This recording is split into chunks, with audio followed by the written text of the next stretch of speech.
बहुत ही शानदार chicken ginger तैयार हो चुका है।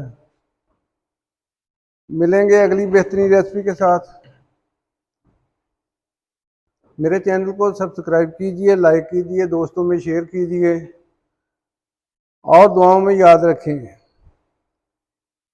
मेरा सबसे अहम पैगाम होता है कि अपने अजीज़ों का, रिश्तेदारों का ख्याल रखें,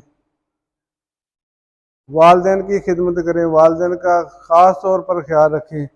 जब वो बुढ़ापे में हों तो उनका बहुत ज़्यादा ख्याल रखें। अल्लाह पाक हम सब का हामी नासर हो। मिलेंगे अगली बेहतरीन रेसिपी।